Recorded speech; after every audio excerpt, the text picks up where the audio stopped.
Last time हमने dipole moment के बारे में बात की हुई थी।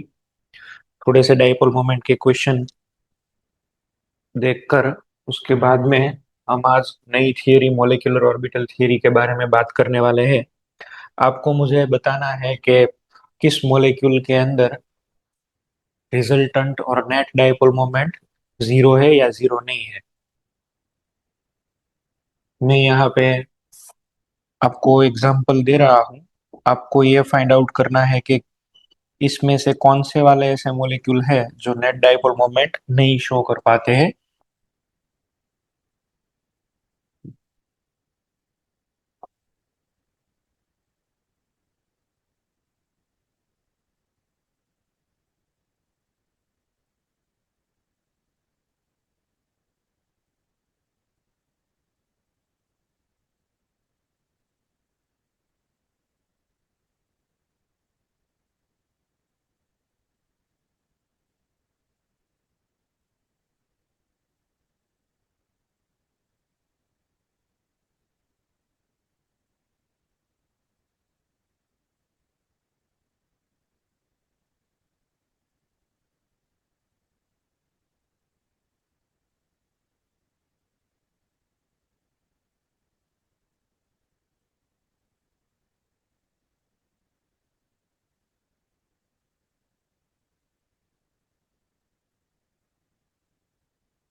मैंने यहाँ पे एग्जांपल दिए हुए हैं। आपको ये फाइंड आउट करना है कि इसके अंदर नेट डाइपोल मोमेंट जो है वो जीरो है या नहीं है।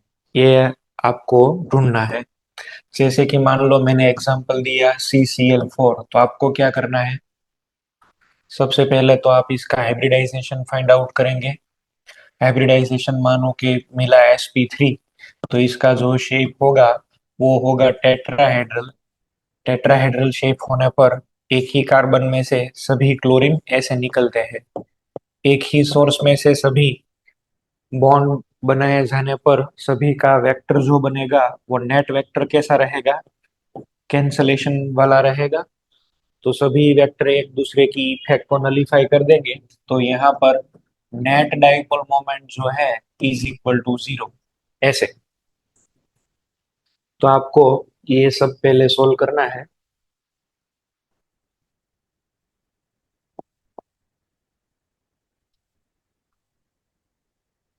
चलो, अहमदाबाद,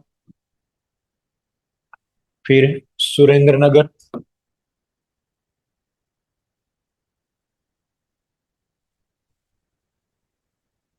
भुज, सूरत डभोली,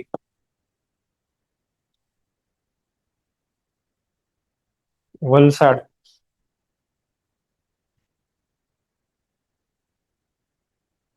सूरत पालनपुर, सूरत पालनपुर, मोडासा, पोरबंदर सेंटर, जामनगर हरिया,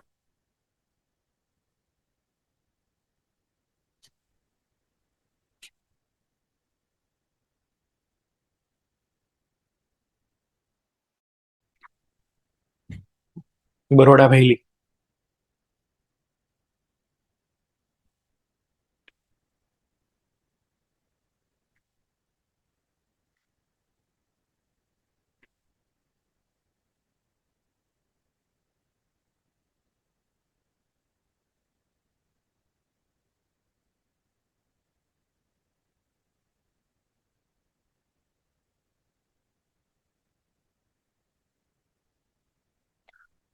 अहमदाबाद सेंटर। आंसर बताओ।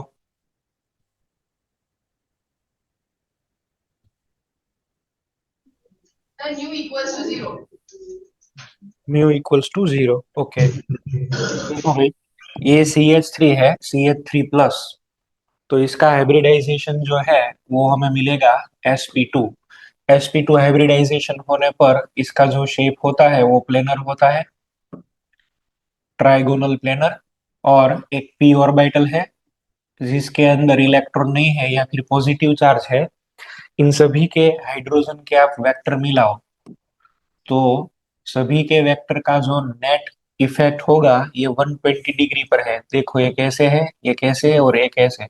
तो mu is equal to zero होगा। नेट वेक्टर जो है वो हमें जीरो मिलेगा यहाँ पर। तो यहाँ पर sp2 हाइब्रिडाइजेशन और mu is equal to zero. Surendra Nagar centre. Zero. CO2 का mu zero.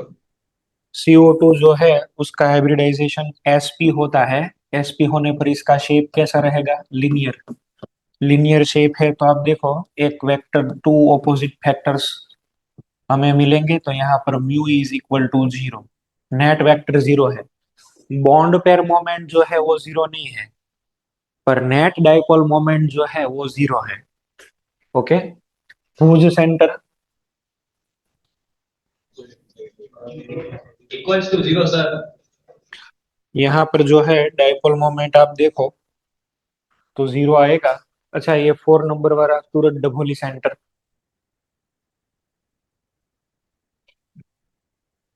Surat Dabholi. mu equals to 0. नहीं, ये गलत किया आपने। देखो इन दोनों एग्जाम्पल को सॉल्व करने के लिए आपको पहले क्या सोचना है, इन दोनों के अंदर हाइब्रिडाइजेशन कौन सा वाला है। दोनों के अंदर हाइब्रिडाइजेशन है sp3d। सिग्मा प्लस लोन पर हमें करना है ना, तो सिग्मा बॉन्ड यहाँ पे कितने मिलते हैं, 5। तो 5 सिग्मा बॉन्ड हो जाने पर हाइब्रिडाइजेशन होता है sp3d। अच्छा, अब ये इसका जो शेप है, मोलेक्युलर ज्योमेट्री, वो कौन सी वाली होगी, TBP, trigonal planar. Trigonal planar geometry के अंदर दो तरीके के बॉन्ड्स होते हैं, एक्सल और इक्विटोरियल। ये जो प्लेन में हम बॉन्ड्स रखते हैं वो इक्विटोरियल होते हैं, और ये जो वर्टिकल बॉन्ड्स है वो कौन से वाले हैं, एक्सल। मैंने आपको एक बैंड्स रूल सिखाया था। ये एक्सल पोजीशन जो है वहां पे सबसे पहले ज्यादा इलेक्ट्रोनेगेटिव एटम अटैच होते हैं, और ये जो इक्विटोरियल पोजीशन है वहां पर लॉन पेयर पहले आती है, वो मैंने आपको सिखाया था। More electronegative atom prefers to stay at axial position and lone pair and less electronegative atom prefers to stay in equatorial position। तो यहाँ पर आप देखो तो फ्लोरीन दो है, then we have to give priority to remain at axial position। यहाँ पर फ्लोरीन जो है वो एक्सल पर रहना चाहेगा, और क्लोरीन जो है वो ऐसे आएगी। तीनों के तीन क्लोरीन आपस में एक दूसरे की डाइपोल मोमेंट को कैंसिल कर देंगे, और ये फ्लोरीन भी एक दूसरे की डाइपोल मोमेंट की इफेक्ट को काउंटर बैलेंस कर देंगे। तो इस वाले मोलेक्यूल के अंदर mu is equal to zero हो जाएगा। पर अब यहाँ पर देखो, फ्लोरीन 3 है और क्लोरीन 2 है, तो क्या होगा, एक फ्लोरीन दूसरा और तीसरे को आपको यहाँ पर ही प्लेस करना पड़ेगा। अब ये तो अनसिमेट्रिक हो गया ना भाई, दो क्लोरीन है एक फ्लोरीन है, तो यहाँ पर नेट कैंसलेशन इफेक्ट नहीं है। एक एटम अलग हो गया, अनसिमेट्रिकल मॉलिक्यूल हो गया, तो यहाँ पर डाइपोल मोमेंट कोई कैंसिल नहीं होगी, यहाँ पर mu is not equal to zero. आपको ज्योमेट्रिकल शेप बनाकर एटम प्लेस करके चेक करना है कि डाइपोल मोमेंट कभी ऐसा भी हो सकता है ना, ये भी तो पॉसिबल है, एक एटम अलग आ जाए। हम्म। तो यहाँ पर जीरो नहीं होगा भाई। चलो बताओ, Valsad centre. Valsad centre.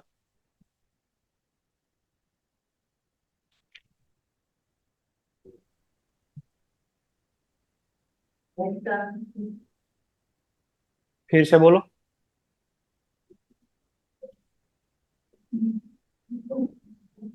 Dipole moment zero है, नहीं है। Not 0. नहीं है। अच्छा, XCF3+ का हाइब्रिडाइजेशन क्या निकला, बोलो। XCF3+ का हाइब्रिडाइजेशन क्या निकला।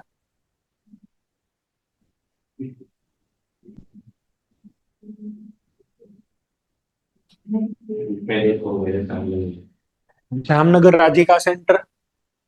XCF3+ का हाइब्रिडाइजेशन क्या होगा।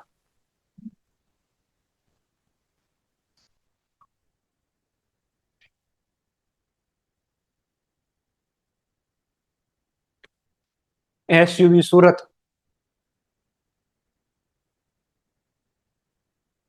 SUV सूरत सेंटर।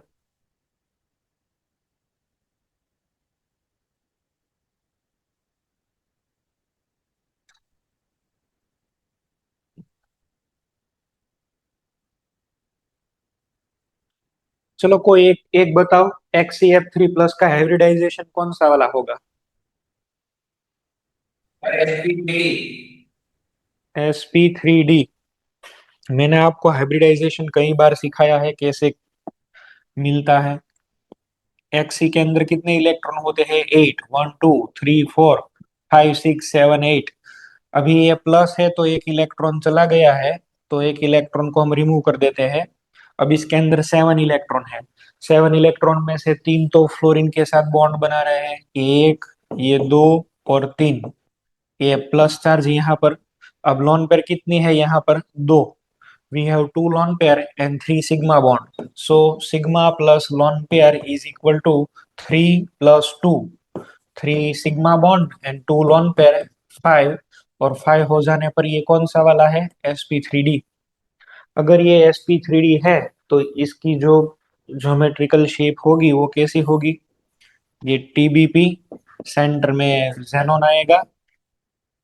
मैंने आपको बताया था। अब क्या करना है आपको? एक्शल पोजीशन फ्लोरीन है तो फ्लोरीन तो सबसे पहले एक्शल पोजीशन ऑक्यूपाई करेगा, बाद में यहाँ पर एक फ्लोरीन, और इन दो पोजीशन के ऊपर दो लोन पेयर्स। देखो ऐसे। तो यहाँ पर नेट वेक्टर जो है वो जीरो नहीं होने वाला है। लोन पेयर आ गया ना, लोन पेयर आने से नेट वेक्टर जीरो नहीं होता है। एक लोन पेयर आए ना तब ए जो है वो जीरो नहीं होगा। यहाँ पर दो है पर कैंसलेशन इफेक्ट तो नहीं देखने को मिल रही है, तो यहाँ पर mu is not equal to zero.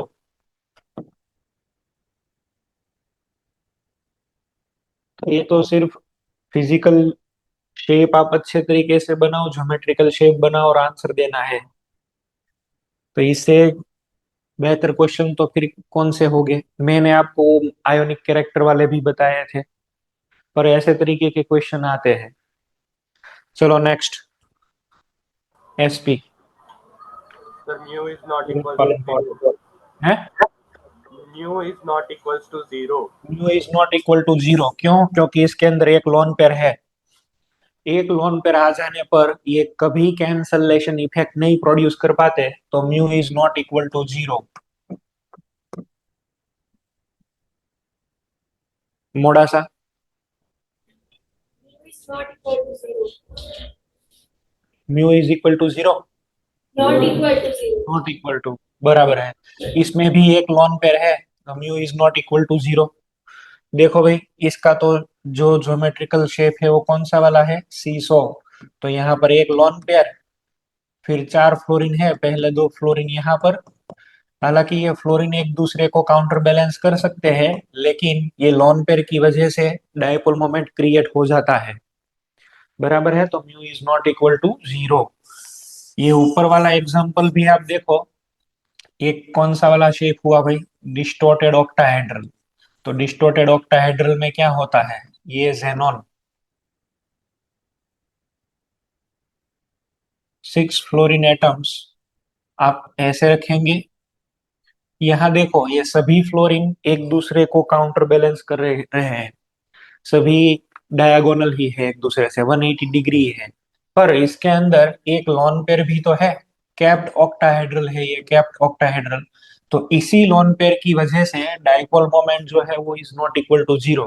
हालांकि ये डाइपोल मोमेंट की जो वैल्यू है वो बहुत कम आती है, सिर्फ एक लोन पेयर ही बची है, तो ये इसकी वैल्यू बहुत छोटी होती है, पर डाइपोल मोमेंट तो है इसके अंदर, कुछ ना कुछ वैल्यू तो आपको मिल जाएगी। Porbandar centre. Not equal to zero, sir. BRF5 कौन सा वाला हाइब्रिडाइजेशन इसमें किया आपने? SP3D2। sp3d2। तो ये sp3d2 होने पर आप बनाएंगे, इसका शेप होगा स्क्वायर पिरामिडल। देखो, यहाँ पर एक फ्लोरीन है, एक फ्लोरीन यहाँ पर, एक यहाँ पर, यहाँ पर F5 है एक ऊपर, और नीचे एक यहाँ पर आपको मिलेगी लॉन पेयर। एक लॉन पेयर आ गई, ये चारों फ्लोरीन जो है वो एक दूसरे की इफेक्ट को कैंसिल कर देंगे। पर यहाँ पर देखो फ्लोरीन के सामने लोन पेयर, फ्लोरीन के सामने लोन पेयर और लोन पेयर ही ज्यादा खींचती है, तो नेट डायपोल मोमेंट नीचे की ओर आएगी। So all over mu is not equal to zero. Mu यहाँ पर जीरो नहीं होगा। ऑक्टाहेड्रल शेप होना चाहिए था, पर एक लोन पेयर है, तो हम बोलेंगे स्क्वायर पिरामिडल। PCl5 जामनगर हरिया। सर हाइब्रिडाइजेशन sp3d और म्यू इक्वल टू यहाँ पर mu is equal to zero आएगा। क्यों? क्योंकि सभी एटम जो है वो एक ही तरीके के हैं। ये फास्फोरस है, ये क्लोरीन क्लोरीन एक दूसरे को कैंसिल करेंगे, और तीन क्लोरीन इन द प्लेन एक दूसरे को कैंसिल करेंगे, तो यहाँ पर mu is equal to zero होगा। SF6 बरोड़ा पहली।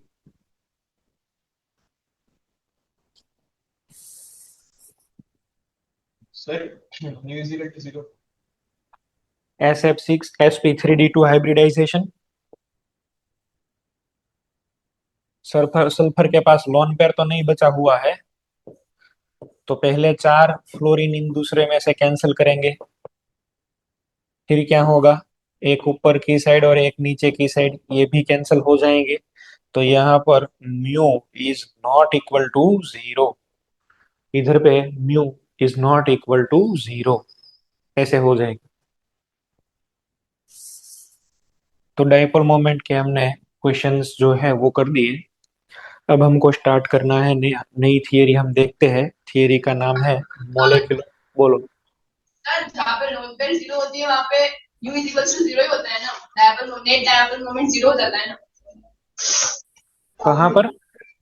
जहाँ पे लोन पेयर जीरो हो जाती है वहाँ पे नेट डायपोल मोमेंट भी जीरो होता है ना, तो ये SF6 में तो लोन पेयर जीरो ही है। तो हाँ। zero नहीं नहीं, होते- जीरो जीरो जीरो, सॉरी, मैंने मिस्टेक की हुई है। यहाँ पर जीरो, मैं बोला जीरो पर नॉट इक्वल टू मैंने लिख दिया, कोई बात नहीं। पर mu is equal to zero होता है। Mu is equal to zero क्योंकि इसके अंदर लॉन पेयर तो है नहीं, और सिक्स फ्लोरीन एटम्स, उन सभी के बीच के अंदर एंगल 180 डिग्री है, तो सभी एक दूसरे को कैंसिल कर देंगे, तो mu is equal to zero. ये नॉन पोलर है, ये नॉन पोलर मॉलिक्यूल है। ओके, अब हम नई थियरी की ओर बढ़ते हैं। Molecular orbital theory, short form में इसे लिखते हैं MOT, molecular orbital theory. MOT, molecular orbital theory. ये सबसे एडवांस थियरी है मोलेक्यूल का बॉन्डिंग एक्सप्लेन करने के लिए। इस थियरी के कई सारे फीचर्स हैं, जैसे कि ये O2 का पैरामैग्नेटिक नेचर भी शो कर सकता है। एग्जिस्टेंस ऑफ ये O2 जो है वो क्यों पैरामैग्नेटिक है वो हमें इससे मालूम पड़ता है। अच्छा, VBT इसमें कुछ नहीं कह पाता। ओके, फिर H2+ है, H2- है, ऐसे सभी तरीके के मोलेक्यूल, Li2+ है, इन सभी तरीके का एग्जिस्टेंस जो है वो भी हम एक्सप्लेन कर पाते हैं।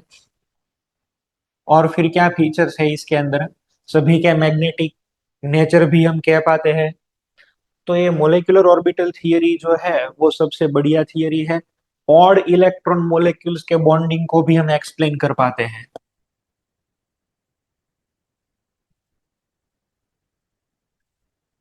Relative stability of the molecule, इसे हम वो भी एक्सप्लेन कर पाते हैं। स्टेबिलिटी मोलेक्यूल की क्यों ज्यादा है क्यों कम है वो भी एक्सप्लेन कर पाते हैं। तो ऑल ओवर देखे तो ये थियरी सबसे एडवांस है, और सभी तरीके के क्वेश्चंस इसमें से हो जाते हैं। बॉन्ड ऑर्डर के बारे में हमें एकदम करेक्ट पता चलता है, बॉन्ड ऑर्डर क्या होता है क्या नहीं होता है, वो यहाँ से एकदम प्रॉपर आंसर आ जाता है। स्टेबिलिटी को एक्सप्लेन कर पाते हैं। ऑर्बिटल जो है वो मोलेकुलर ऑर्बिटल के बारे में हम स्टडी करने वाले हैं। अभी अब तक हम जो सीखे हुए हैं वो एटॉमिक ऑर्बिटल सीखे हुए हैं। मानो के एस ऑर्बिटल है, PX PY PZ है। अब आप लोग सीखने वाले हो मोलेकुलर ऑर्बिटल। इलेक्ट्रॉन जो है वो मोलेक्यूल के अंदर है, तो मोलेक्यूल की यहाँ पर ऑर्बिटल्स आपको कंस्ट्रक्ट करनी होगी। तो यहाँ पर MO theory, molecular orbital theory, और ये थियरी सीखने के लिए सबसे पहले आपको थोड़ा सा इंटरफियरेंस के बारे में मुझे बताना होगा। वेव के बारे में आपको थोड़ा आना चाहिए। फिजिक्स में आप तो वेव वगैरह सब सीखते ही हो, तो थोड़ा वो आइडिया भी लगाना है मोलिकुलर ऑर्बिटल कंस्ट्रक्ट करने के लिए। पर ऑल ओवर ये थियरी जो है वो एडवांस है, और इसमें से सभी तरह के क्वेश्चंस जो है वो हो जाते हैं। ये थियरी में सबसे पहले तो हम मोलिकुलर ऑर्बिटल का फॉर्मेशन सीखेंगे, और आज हम बनाने वाले हैं H2 मोलिक्यूल। मैं आपको पहले एक मोलिक्यूल बना के सिखाऊंगा, बाद में अलग अलग तरीके की ऑर्बिटल्स कैसे हम बनाएंगे उसकी भी बात करने वाला हूँ। हाइड्रोजन प्लस हाइड्रोजन जब भी ये कभी मिलते हैं तो यहाँ पर बनता है H2। ये हाइड्रोजन एटम है, दूसरा हाइड्रोजन भी एटम है, पर यहाँ पर जो ये बना H2, इट इज मॉलिक्यूल। तो इसके अंदर इलेक्ट्रॉन किस में है? यहाँ पर जो इलेक्ट्रॉन है वो 1s के अंदर है। इस वाले हाइड्रोजन के अंदर भी इलेक्ट्रॉन कहाँ पर है? 1s के अंदर है। पर यहाँ बन गया H2। वीबी थियरी क्या कहती है? वीबी थियरी ये कहती है कि ये दो हाइड्रोजन की 1s और 1s के बीच में ओवरलैपिंग हो जाता है। 1s ओवरलैपिंग हो गया और ये बन गया मोलिक्यूल H2। अब हम ये नहीं करने वाले हैं। अब हम क्या करने वाले हैं? हमने ये ऐसा सोचा कि भाई एटम है तो electrons are lying in atomic orbital. Similarly in a molecule electron is lying in the molecular orbital. भाई एटम के अंदर इलेक्ट्रॉन एटॉमिक ऑर्बिटल में रहता है, तो वैसे ही मोलिक्यूल के अंदर इलेक्ट्रॉन कहाँ पर होना चाहिए? मोलिकुलर ऑर्बिटल के अंदर। तो हम क्या करेंगे? मोलिकुलर ऑर्बिटल को हमें बनाना है, मोलिकुलर ऑर्बिटल को कंस्ट्रक्ट करना है। यहाँ यहाँ देखो, एक इलेक्ट्रॉन इसका है, एक इलेक्ट्रॉन इसका है। तो H2 जब भी बना तो यहाँ पर ये दो इलेक्ट्रॉन है। तो हम ये मानते हैं कि एक हाइड्रोजन का सेंटर, दूसरा हाइड्रोजन का सेंटर, और ये जो दो इलेक्ट्रॉन है वो दो इलेक्ट्रॉन एंटायर मॉलिक्यूल में कहीं भी हो सकते हैं, यहाँ पर, यहाँ पर, यहाँ पर। Electrons are not confined between two nuclei of hydrogen atoms. Electron can be anywhere in a molecule. Electron is present in molecular orbital, and molecular orbital covers the entire molecule, and that's why the position of electron may be anywhere in the molecule. Electron अब molecule का है, atom का नहीं है। और वीबी theory में क्या होता था? वीबी थियरी में तो भाई ये इलेक्ट्रॉन इसका है, इलेक्ट्रॉन इसका है, सिर्फ शेयरिंग हुई है, बराबर है, शेयरिंग हुई है, पर वो मोलेक्यूल का नहीं था। अब ये इलेक्ट्रॉन मोलेक्यूल का हो गया, तो मोलेक्यूल का हो जाने पर ये तो किसी भी और जगह मिल सकता है आपको। तो आपको ये सबब बनाना आना चाहिए। तो मैं जो बात करने वाला हूँ वो मोलेकुलर ऑर्बिटल थियरी के बारे में बात करूंगा। हम पहले मोलेकुलर ऑर्बिटल थियरी कैसे बनाते हैं, कंस्ट्रक्ट कैसे करते हैं, वो सीखने वाले हैं। उसके बाद में ये इस थियरी पे वापस आते हैं। तो पहला काम तो हमारा है वो मोलिकुलर ऑर्बिटल थियरी को, ऑर्बिटल को कंस्ट्रक्ट करना है। इसके थोड़े से पॉइंट हम देखते हैं।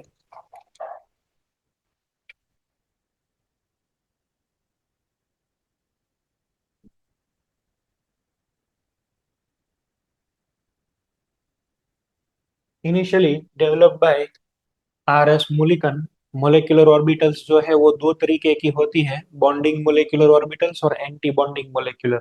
ये क्यों दो होती है, इन दोनों के अंदर डिफरेंस क्या है, उसके बारे में हमने बात करनी है। Molecular bonds have lower potential energy than the separate atomic orbitals, thus electron prefers to stay in molecular bond। यहाँ पर आप मोलिकुलर ऑर्बिटल को फोकस करने वाले हैं, और इसीलिए यहाँ, और देखो आपने क्या लिखा है, पोटेंशियल एनर्जी इज लोअर। जब भी कभी पोटेंशियल एनर्जी कम होती है तो स्टेबिलिटी अपने आप ही बढ़ जाती है। तो इलेक्ट्रॉन जब मोलिकुलर ऑर्बिटल थियरी के अकॉर्डिंग मोलिकुलर ऑर्बिटल्स में रहता है तब उसकी पोटेंशियल एनर्जी कम होती है, और कम होने पर स्टेबिलिटी ज्यादा बढ़ जाती है। तो मैंने आपको बताया कि ये बॉन्डिंग अच्छी तरीके से एक्सप्लेन कर पाता है, तो इसका रीजन ही यही है। अभी बनाएंगे ऑर्बिटल्स, फिर देखना आप उसकी जो एनर्जी है वो सेपरेट एटॉमिक ऑर्बिटल से कम ही रहेगी। तो इसका मेन प्रिंसिपल क्या है? तो कि in molecules atomic orbital combine to form molecular orbitals which surround the molecule. Atomic orbital जो है वो एक दूसरे के साथ जुड़कर मोलिकुलर ऑर्बिटल बना लेती है। कैसे? जैसे मान लो कि आपने टू ड्रॉपलेट वाटर लिए, एक एक वाटर का ड्रॉप यहाँ पर रखा, दूसरा वाटर का ड्रॉप यहाँ पर रखा।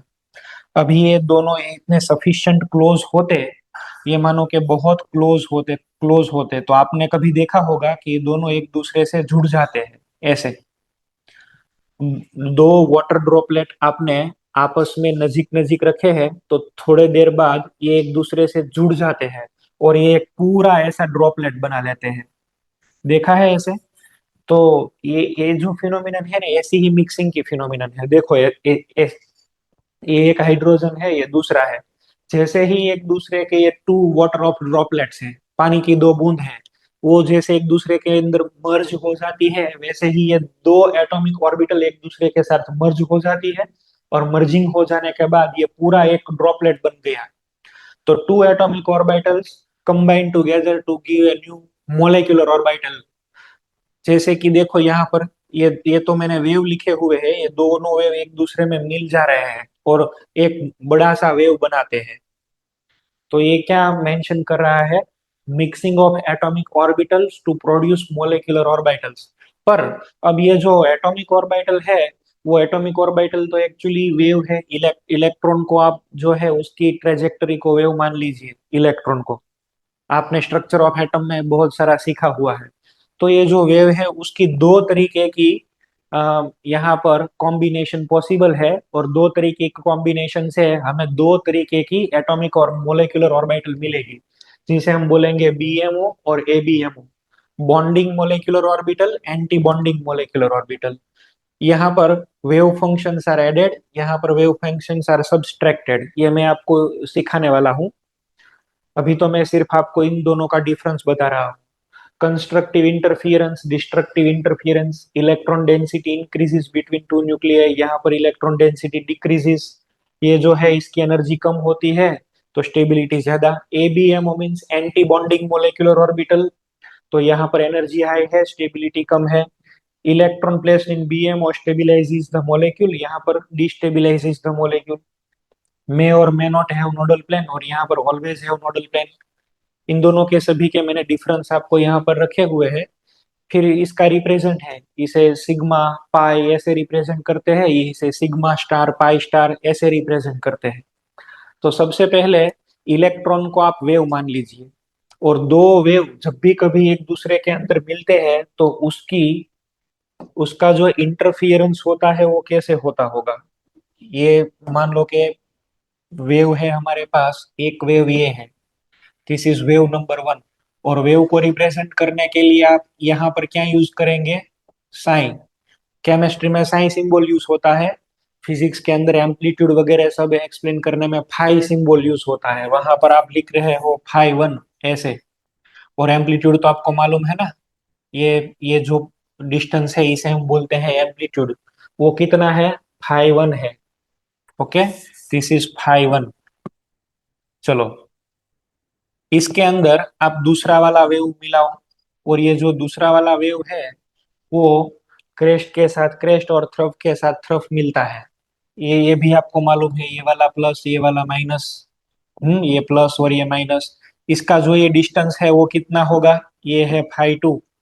तो नया जो वेव प्रोड्यूस होगा इसमें से, ये एडिटिव इफेक्ट एडिशन से प्रोड्यूस होगा और एडिशन से प्रोड्यूस होने पर यहाँ पर जो एम्पलीट्यूड है वो ज्यादा बढ़ जाता है ऐसे। यहाँ पर एम्पलीट्यूड बढ़ गया देखो, और यहाँ पर अब जो आपको नया एम्पलीट्यूड मिला वो फाई कितना होगा? Phi one plus phi two, ऐसे ही तो होता है। ये एडिशन है। दो वेव एक दूसरे के साथ, क्रेस्ट के साथ क्रेस्ट और थ्रफ के साथ थ्रफ, इन दोनों को मिलाकर जो नया वेव प्रोड्यूस हुआ है उसके एम्पलीट्यूड बहुत ज्यादा होगा। तो ये एडिटिव इफेक्ट है, वेव का एडिशन है। Superposition of two wave is known as interference, और if it is additive effect तो it is called constructive interference. इसे हम क्या बोलेंगे? Constructive interference. दो वेव एक दूसरे के साथ सुपर पोजिशन में जब आते हैं तब ये कंस्ट्रक्टिव इफेक्ट हुआ है और इससे एम्पलीट्यूड बढ़ गया है।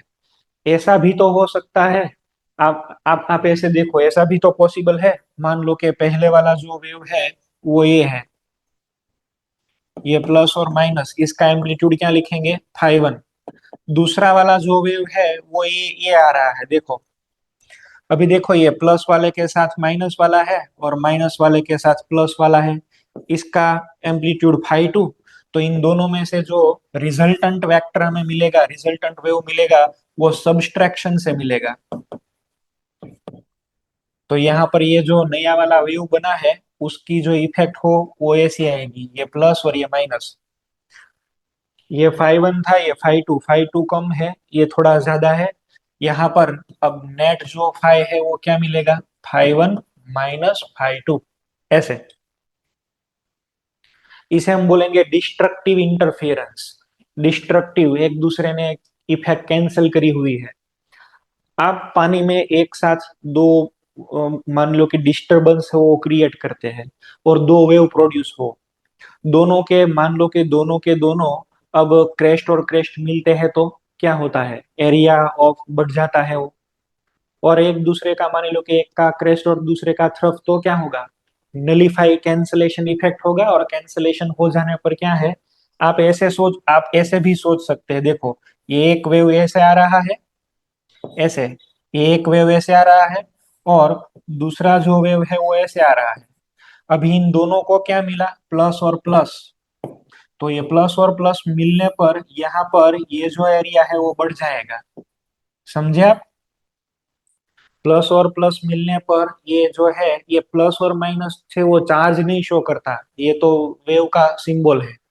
तो यहाँ पर ये बढ़ जाता है एरिया।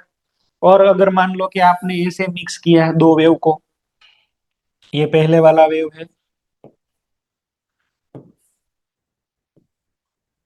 देखो एक का प्लस है दूसरे का माइनस है, ये ऐसे जा रहा है, दूसरे वाला ऐसे यहाँ पर आ रहा है।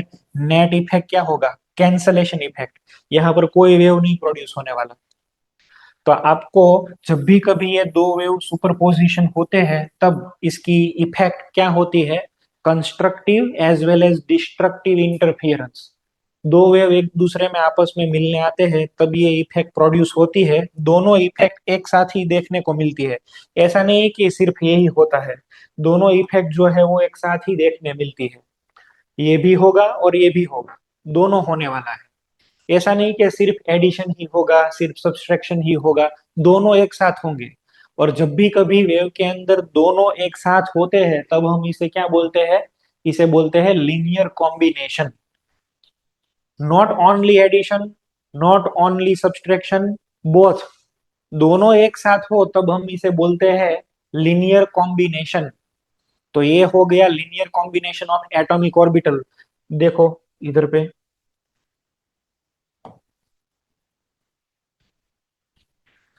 एक काम करते हैं, हम एक रॉप ले लेते हैं और उसके जो एंड से वहां पर वेव प्रोड्यूस करते हैं।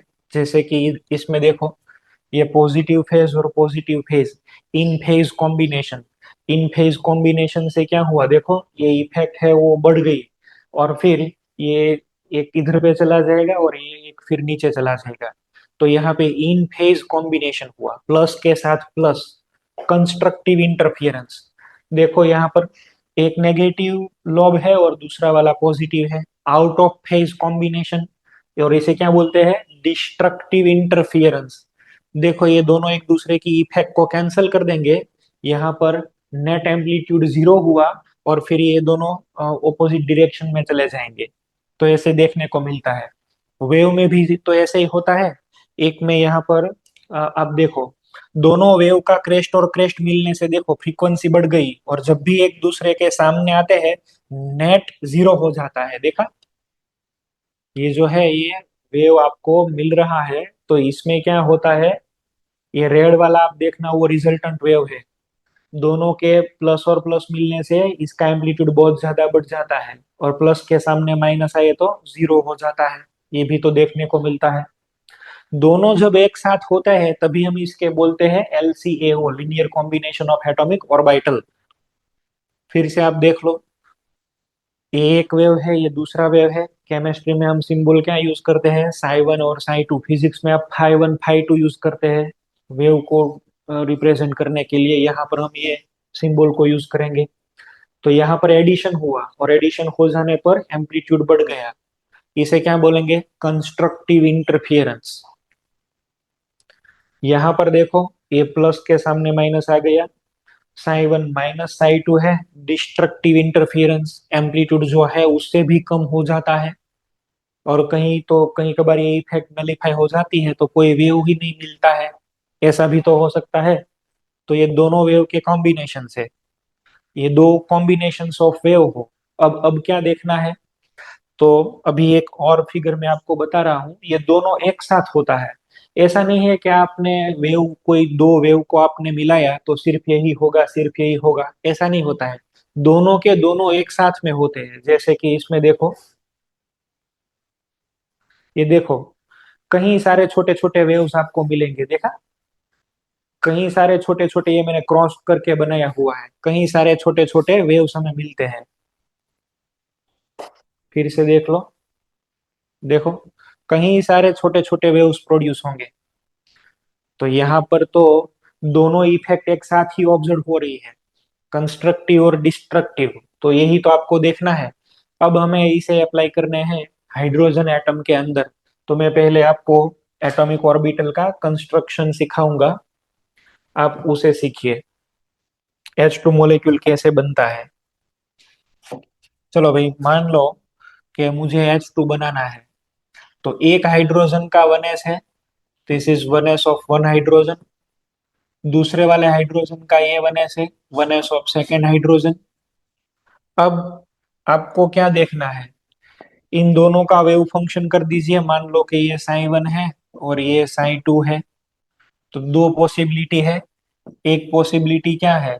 एक पॉसिबिलिटी तो ये है कि इसके अंदर दोनों का एडिशन हो, that is psi 1 plus psi 2। Addition हो जाने पर क्या होगा? ये देखो, ये एक 1s है, ये दूसरा वाला 1s है, इसका प्लस, इसका भी प्लस, और इसका एडिशन, ये वाला प्लस और उसका एडिशन। तो इसमें से जो नई मॉलिक्यूलर ऑर्बिटल बनेगी, वो नई ऑर्बिटल जो है, प्लस के साथ पूरा प्लस मिलकर ऐसी कुछ ऑर्बिटल बन जाएगी। देखो, ये पूरा,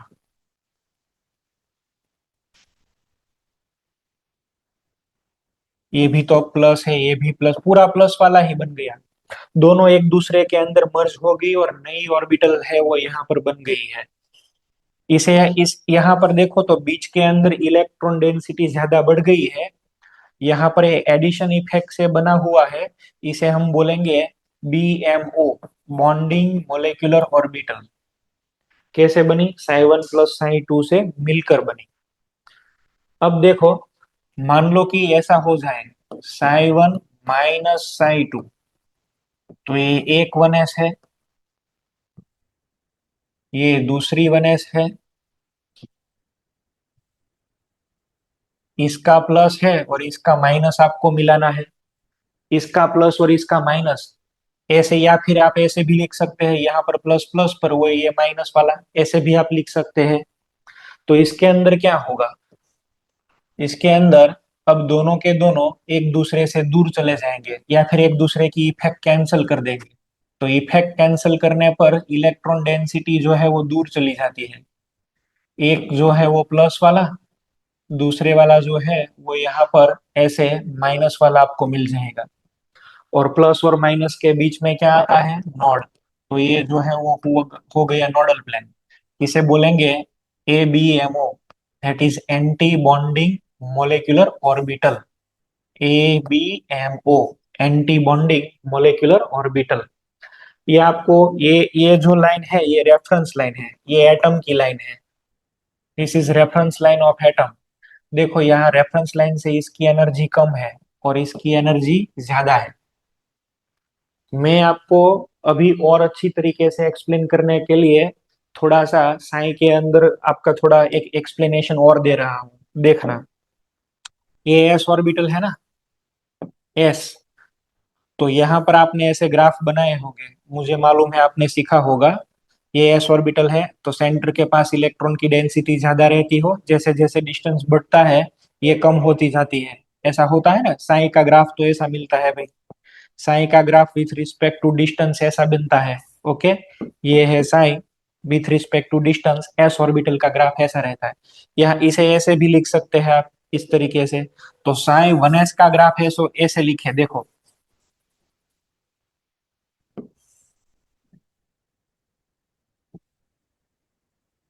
चलो कैसे ये होगा,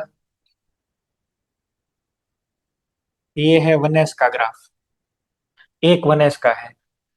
अभी दूसरा वाला भी यहाँ पर बनाता हूं मैं।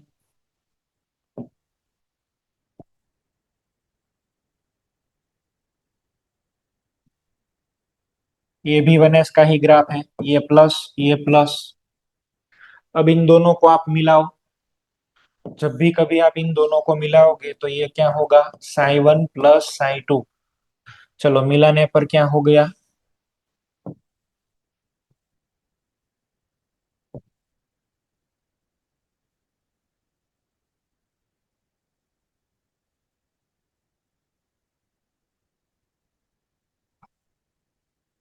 देखो ये दोनों वेव आपने एक दूसरे के अंदर मिलाए हुए हैं।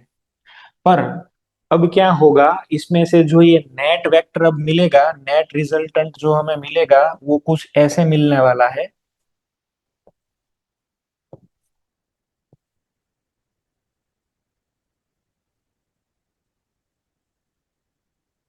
देखो यहाँ पर इसके बीच में ये वाला जो इतना एरिया है वो बढ़ गया।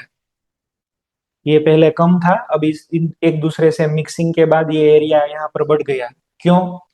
क्योंकि आपको तो देखना है साई, साई ज्यादा इंपॉर्टेंट नहीं है, इलेक्ट्रॉन डेंसिटी ज्यादा इंपॉर्टेंट है, इसलिए मुझे करना चाहिए साई स्क्वायर। साई का कोई फिजिकल सिग्निफिकेंस ज्यादा नहीं है। Sai square shows electron density, ये स्ट्रक्चर ऑफ एटम में आपने सीखा होगा। यहाँ पर जो है वो क्या मैं लिखूं, साई 2 स्क्वायर ऐसे लिख दूं। ये जो हमें वेव मिला वो कौन सा वाला मिला, बताओ, साई 1 प्लस साई 2, पर हमें तो चाहिए इलेक्ट्रॉन डेंसिटी, तो यहाँ पर स्क्वायर करो। अगर आपने यहाँ पर स्क्वायर किया तो अब क्या होगा, Sai 1 plus psi 2 square, that means Sai 1 square plus psi 2 square plus 2 Sai 1 into Sai 2। देखो ओरिजिनल डेंसिटी साई 1 साई 2 उतनी तो है ही, कितनी ज्यादा बढ़ गई, 2 साई 1 इंटू साई 2। इतनी इलेक्ट्रॉन डेंसिटी यहाँ पर ये बढ़ गई, दोनों ऑर्बिटल का कॉम्बिनेशन की वजह से। और ये इलेक्ट्रॉन डेंसिटी ज्यादा बढ़ी हुई है, इसलिए यहाँ पर इलेक्ट्रॉन जो है वो दोनों न्यूक्लियस के बीच में ज्यादा रहना प्रीफर करते हैं। इसलिए इसको हमने क्या बोला, बॉन्डिंग मोलेक्युलर ऑर्बिटल। इसे कहते हैं बॉन्डिंग मोलेक्युलर ऑर्बिटल, बीएमओ। और यहाँ पर इलेक्ट्रॉन डेंसिटी ज्यादा होती है। देखो यहाँ पर टर्मिनल पोजीशंस के ऊपर कम है और बीच में ज्यादा है। अगर मानो कि मैंने ये दो वेव को ऐसे कंबाइन कर दिया,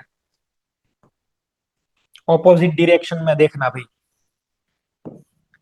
चलो ये एक 1s है, दिस इज 1s। दूसरा वाला 1s तो आप अब ऐसे लेना है, ऑपोजिट साइन वाला लेना है ना। या फिर आपको क्या करना है, डिस्ट्रक्टिव करना है, तो डिस्ट्रक्टिव करने के लिए तो दो वेव ऑपोजिट चाहिए। अब इन दोनों को मिलाओ आप, क्या होगा, साई 1 माइनस साई 2। तो साई 1 माइनस साई 2 के अंदर ये वेव नंबर 1।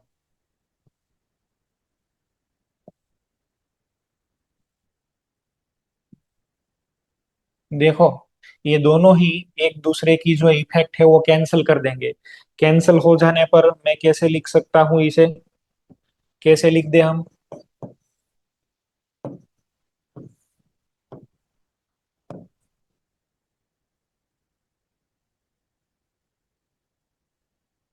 देखो यहाँ यहाँ पर बीच में ये वाला जो ये प्लस था, ये वाला माइनस था, इस वाले पॉइंट को आप क्या नाम बताओगे, बोलो। नोड। प्लस में से माइनस में गए आप, प्लस में से माइनस में, ये क्या हुआ, ये है नोड। ये जो दोनों वेव अभी मिले हैं, इन दोनों वेव को आप क्या बोलेंगे, साई 1 माइनस साई 2। हमें तो इसका स्क्वायर करना है, चलो स्क्वायर करो। तो इसका स्क्वायर करने से आपको क्या मिलेगा, ऐसे हो जाएगा, देखो।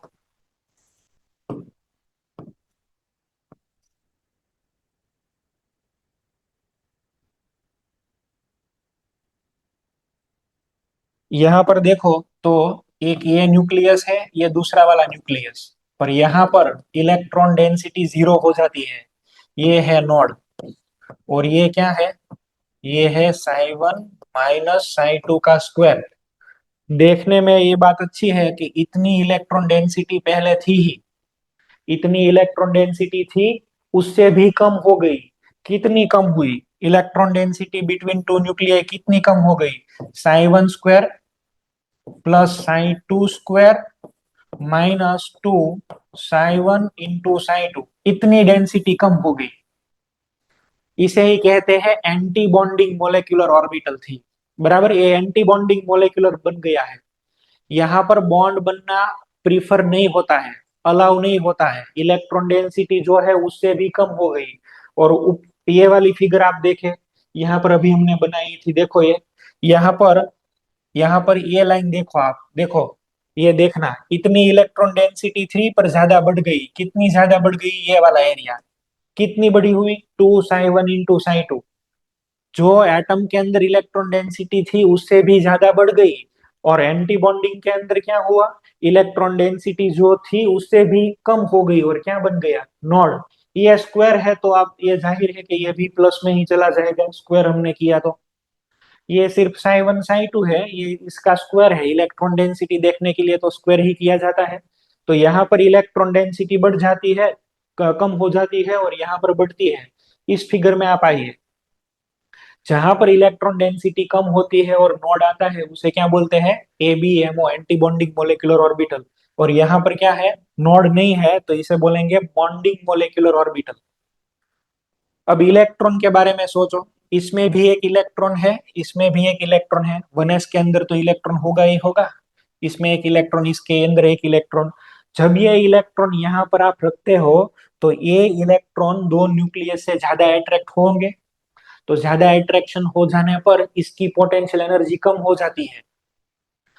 यहाँ पर दो इलेक्ट्रॉन आप रखे, चलो इसकी एनर्जी कम हुई, और पोटेंशियल एनर्जी और एनर्जी का फंडा क्या है, नेट एनर्जी इज कांस्टेंट।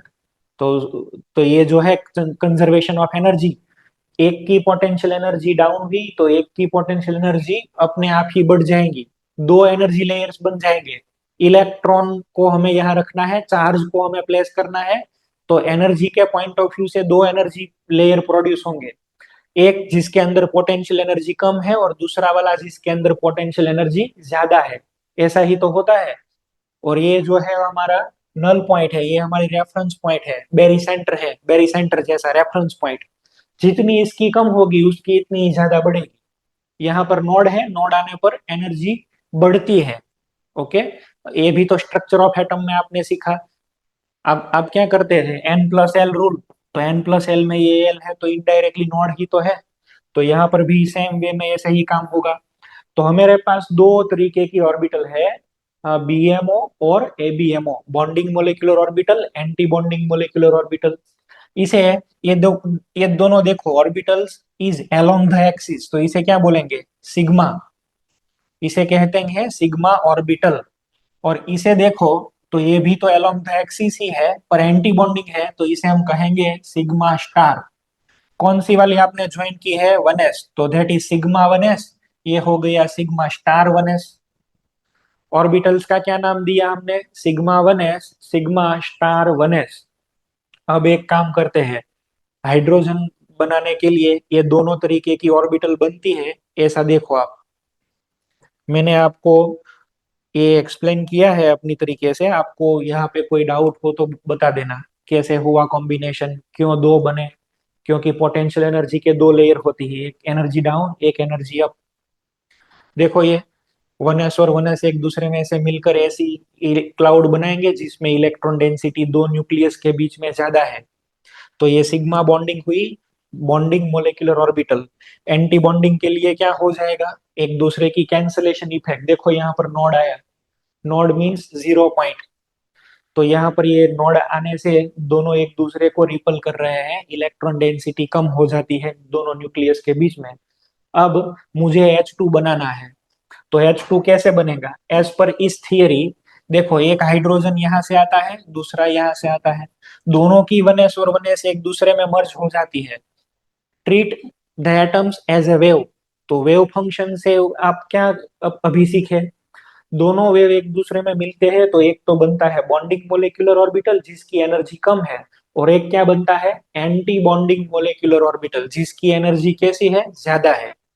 अब इसके अंदर इसकी कन्फिग्यूरेशन क्या है, 1s1, इसकी भी क्या है, 1s1। तो यहाँ पर ये जो बना, ये बना सिग्मा ऑर्बिटल, और सिग्मा ऑर्बिटल के अंदर दो इलेक्ट्रॉन ऐसे।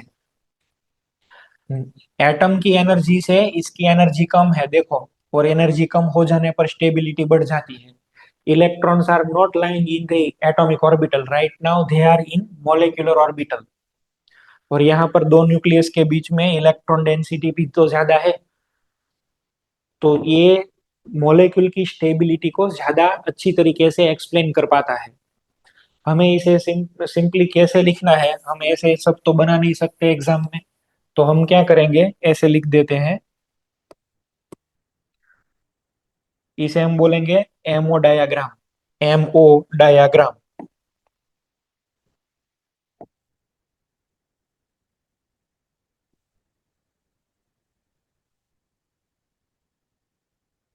Molecular orbital diagram for H2 molecule. कैसे बनेगा ये, H+H, इसमें से H2, यहाँ पर 1s1, इधर पे 1s1, यहाँ टोटल कितने इलेक्ट्रॉन हुए, दो इलेक्ट्रॉन। डायग्राम बनाने के लिए आपको क्या करना है, सबसे पहले आप ऐसे लिखेंगे,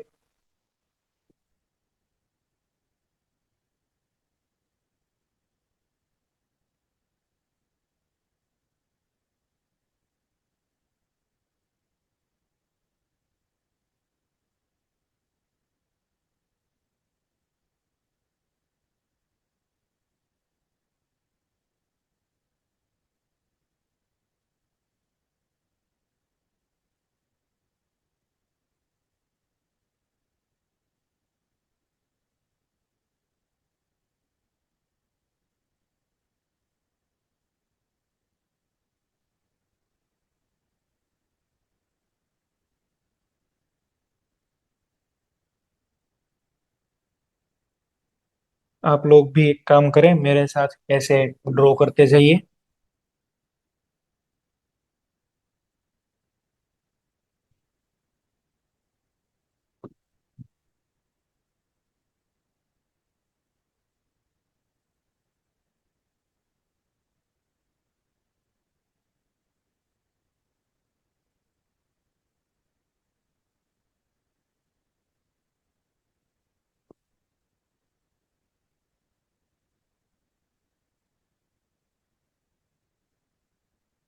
चलो, ये क्या है, ये है एटॉमिक ऑर्बिटल, यहाँ पर दूसरी एटॉमिक ऑर्बिटल, बीच में आएगा मोलिकुलर ऑर्बिटल।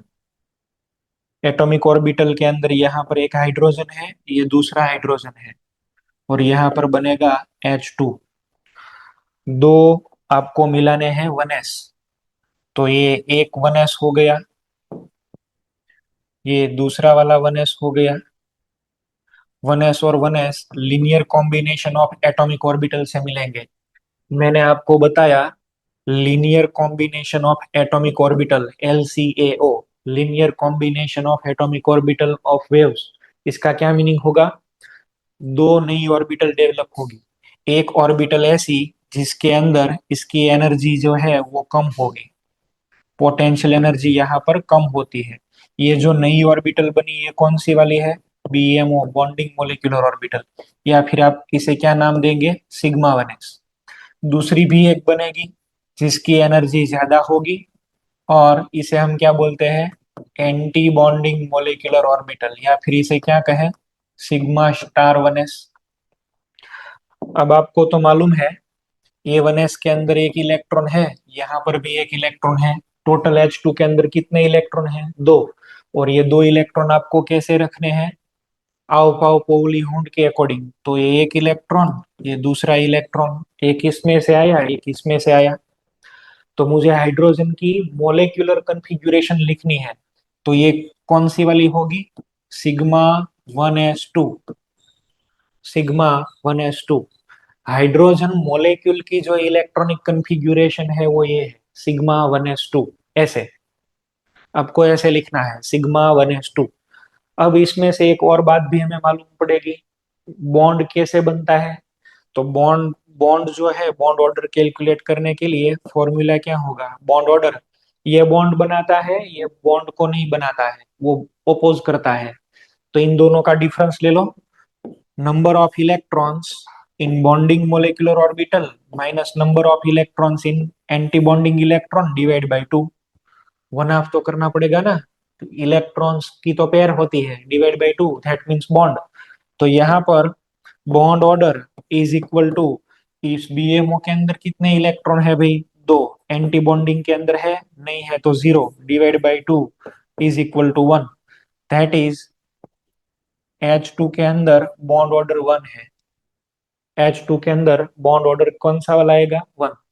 दोनों ही यहाँ पर कैसे है, पेयर्ड, और दोनों इलेक्ट्रॉन एक दूसरे से पेयरिंग में है। कोई भी अनपेयर्ड इलेक्ट्रॉन इस मोलिकुलर ऑर्बिटल के अंदर नहीं है। दैट्स वाई यहाँ पर मोलिक्यूल का नेचर कैसा हो जाएगा, डायामैग्नेटिक। कौन सा वाला हुआ, डायामैग्नेटिक। जब भी कभी इलेक्ट्रॉन इसे यहाँ पर आते हैं तब उसकी स्टेबिलिटी बढ़ती है, और इसमें जाते हैं तब उसकी स्टेबिलिटी कम हो जाती है। देखो भाई एक फिगर देखो,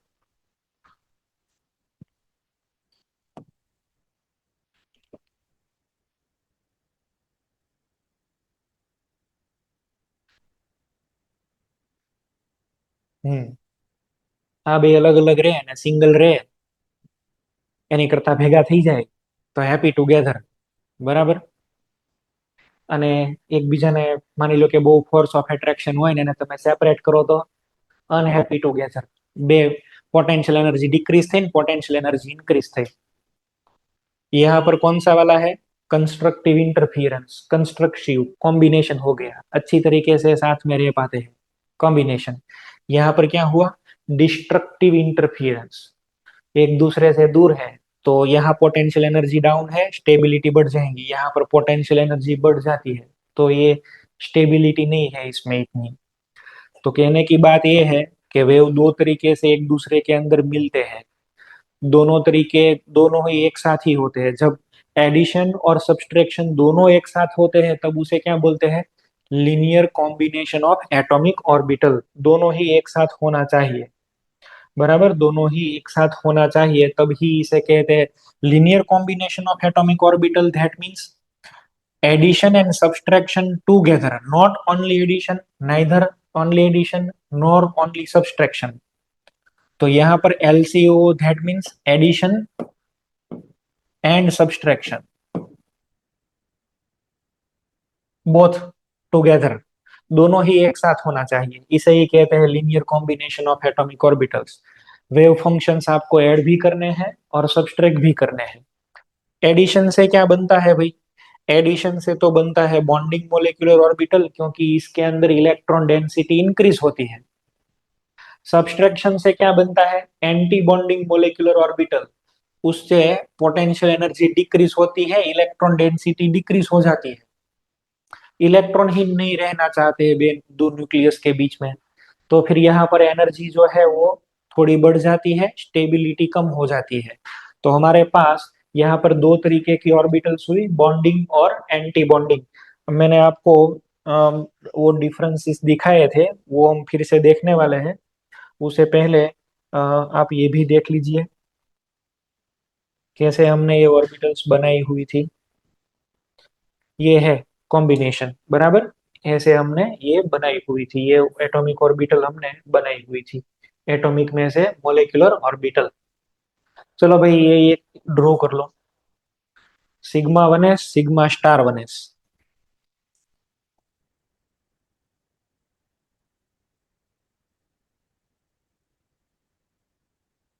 अभी तो हमें बहुत N2 के लिए भी देखना है, तो एक के बाद एक में वेव फंक्शंस आपको बताना चाहूंगा। अभी पी ऑर्बिटल्स के लिए तो हमने बाकी ही रखा है, पी ऑर्बिटल्स का कॉम्बिनेशन कैसे होता है वो भी हमें देखना है। आप पहले ये 1s और सिंपल एस और एस का ये लिख लीजिए।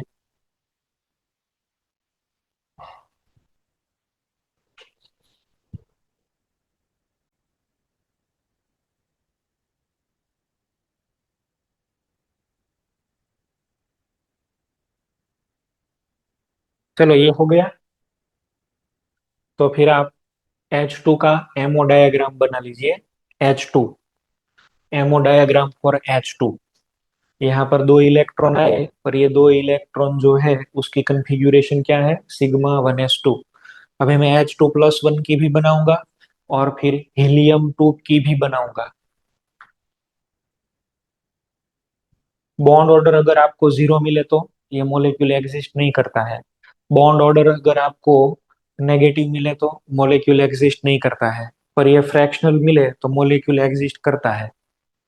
देखते हैं हम, H2- बना के देखते हैं, H2+1 बना के देखते हैं, अलग अलग।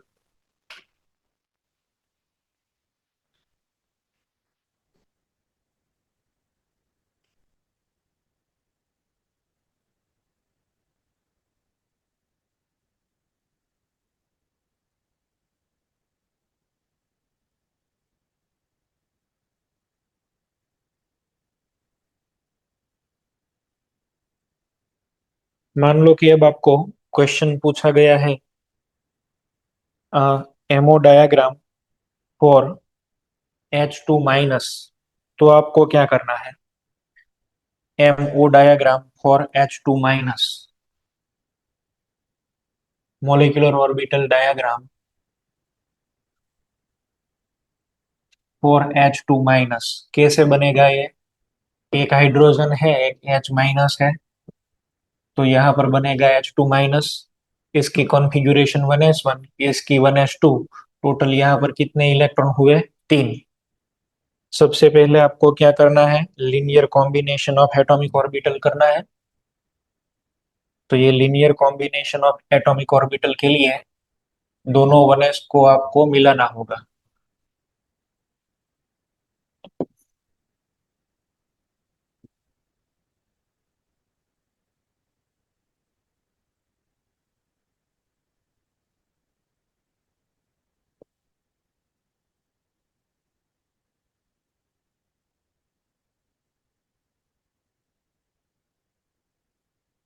देखो ये हाइड्रोजन, और इधर पे आपको लेना चाहिए एक H-। बराबर। ये एटॉमिक ऑर्बिटल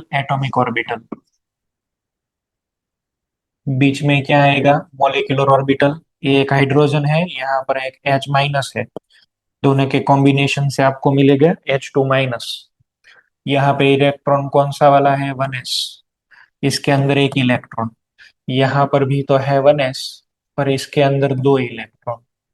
दोनों का लीनियर कॉम्बिनेशन हुआ तो इसमें से दो एनर्जी लेयर प्रोड्यूस हो गए। पहले वाला जो है इसे हम क्या कहते हैं, σ1s। दूसरा वाला जो है, जो हायर एनर्जी में है, उसे क्या बोलते हैं, σ*1s। स्टार करने पर ये एंटी बॉन्डिंग होता है। टोटल कितने इलेक्ट्रॉन रखने हैं, 3। तो एक यहाँ पर से आएगा, एक यहाँ पर से आएगा, अभी और एक बचा है तो इसे यहाँ पर रख दे।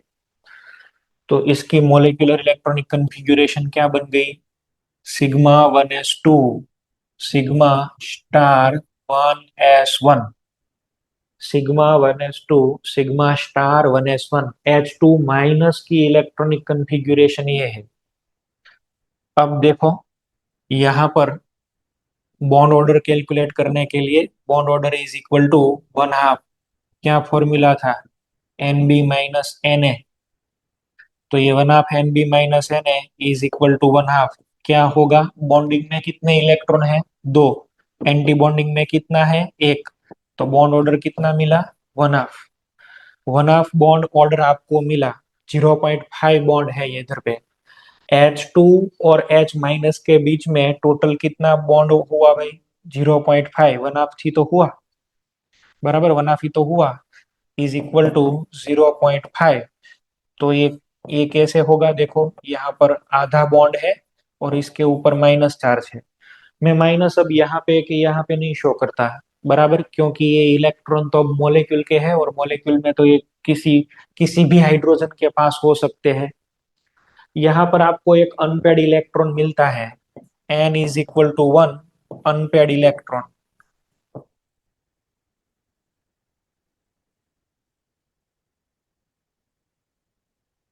अनपेड इलेक्ट्रॉन एक है, n is equal to 1 unpaired electron, and that is why इसका जो नेचर होगा वो हो जाएगा पैरामैग्नेटिक। इसका क्या नेचर हुआ? पैरामैग्नेटिक। देखा? तो ये H2-1 बन सकता है, पर इसकी स्टेबिलिटी H2 की कंपैरिजन में कम होगी। क्यों? क्योंकि इसके अंदर बॉन्ड कितना है? 0.5।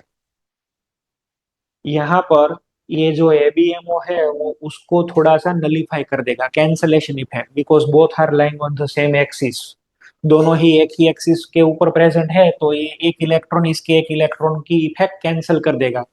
जो स्टेबिलिटी है वो एक ही इलेक्ट्रॉन की वजह से है, इसलिए बॉन्ड कितना मिला? 0.5 ऑर्डर मिला।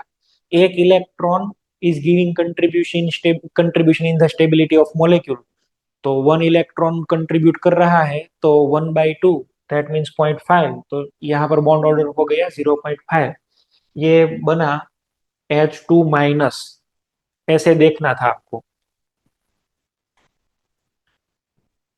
अब एक आपके लिए आप बनाओ H2+ के लिए, इसे ही देखकर आप बनाओ एमओ डायग्राम फॉर H2+ के लिए। आप अपनी तरीके से ट्राई करें, फिर मैं बनाता हूं।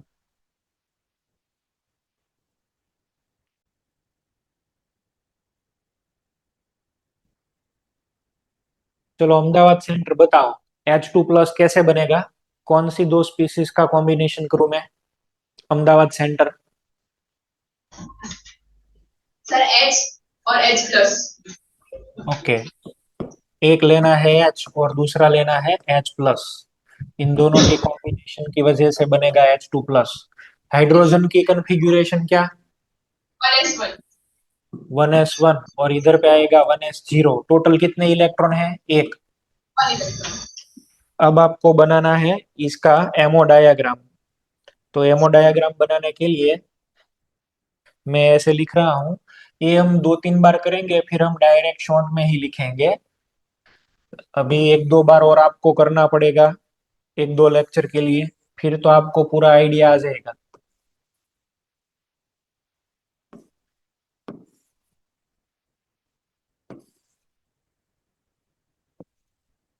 सुरेंद्र नगर सेंटर।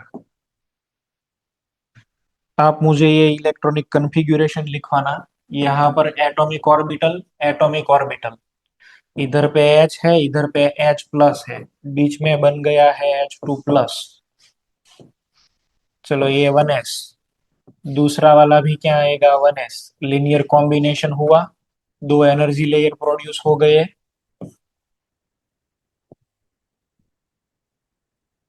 भुज सेंटर, भुज, इसका क्या नाम होगा? Bhuj centre.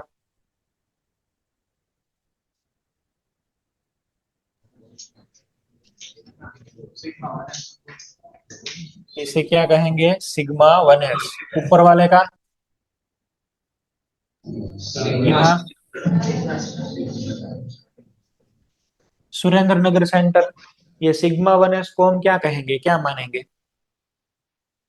Surendra Nagar. BMO, BMO, BMO का फुल फॉर्म क्या है? bonding molecular orbit। ओके, और इसका? ABMO, ABMO, anti bonding molecular orbital.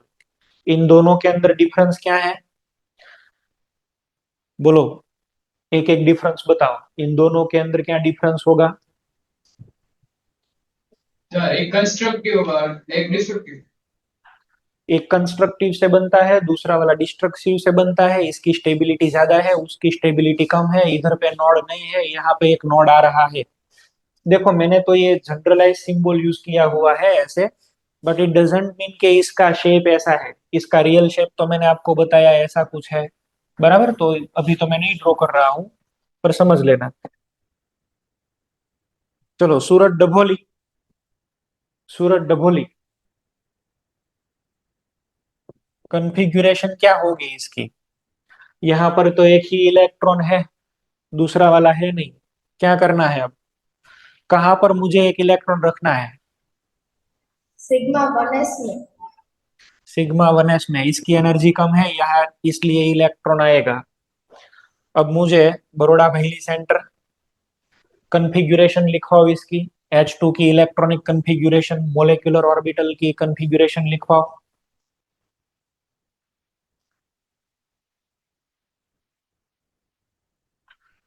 Sir sigma 1s1। यहाँ पर आ जाएगा sigma 1s1। Porbandar centre bond order बताओ।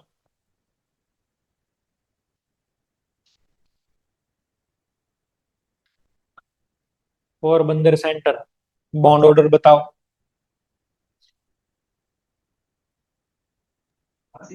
सर 0.5। 1/2, फिर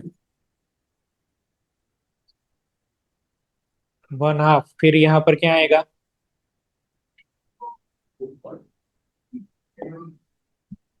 NB-Na,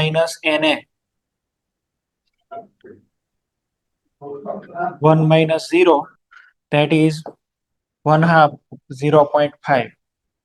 तो यहाँ पर मैं क्या लिख सकता हूँ? ये H और H के बीच में कितना बॉन्ड है? 0.5, और ऊपर plus charge. Valsad centre magnetic nature શું થાશે?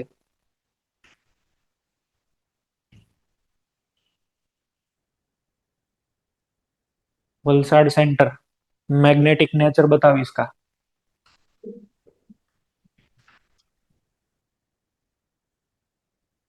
Paramagnet. We have one unpaired electron and that's why it is paramagnetic.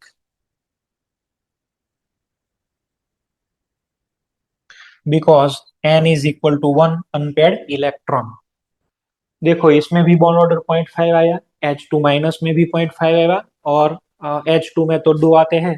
तो इन सभी की स्टेबिलिटी को आप कंपेयर करें तो H2 सबसे ज्यादा है, क्योंकि यहाँ पर बॉन्ड ऑर्डर आपको कितना मिला? 1। अच्छा, H2 प्लस के अंदर कितना मिला? 0.5। H2 माइनस के अंदर भी कितना मिला? 0.5। सबसे ज्यादा स्टेबल है H2, उसके बाद में आएगा H2 प्लस, और H2 माइनस सबसे कम। क्यों? क्योंकि H2 माइनस के अंदर एंटी बॉन्डिंग में इलेक्ट्रॉन था। यहाँ पर एक बात तो अच्छी है, एंटी बॉन्डिंग में तो इलेक्ट्रॉन नहीं है, so there is not cancellation effect. Okay, node के अंदर कोई इलेक्ट्रॉन नहीं रहता है, और ये H2 माइनस में तो आपने देखा कि एंटी बॉन्डिंग में इलेक्ट्रॉन था, फिर भी इसकी स्टेबिलिटी देखो, बॉन्ड ऑर्डर तो सेम है पर स्टेबिलिटी कम मिलेगी। जितने भी एंटी बॉन्डिंग के अंदर इलेक्ट्रॉन ज्यादा बढ़ेंगे उतनी स्टेबिलिटी कम हो जाती है, बराबर है? तो इन सभी का स्टेबिलिटी का ऑर्डर ये आएगा। वैसे ये पूछा गया हुआ क्वेश्चन है, इसलिए मैंने इन तीनों का एमओ डायग्राम आपको बना के दिखा दिया। अब नेक्स्ट लेक्चर में हम He हीलियम के बारे में बात करेंगे, और फिर सभी पी ऑर्बिटलों को मिक्स करके नई मोलेक्युलर ऑर्बिटल का कंस्ट्रक्शन करेंगे। तो आज के लेक्चर में हम ये सिर्फ इतना रखते हैं, आगे और देखेंगे। बोलो, किसी को कोई डाउट है तो बोल दो। आपने जो डिफरेंस दिया था ना स्लाइड एबीओ और एबीएमओ का, वो वाला एक बार ओपन करो। हाँ,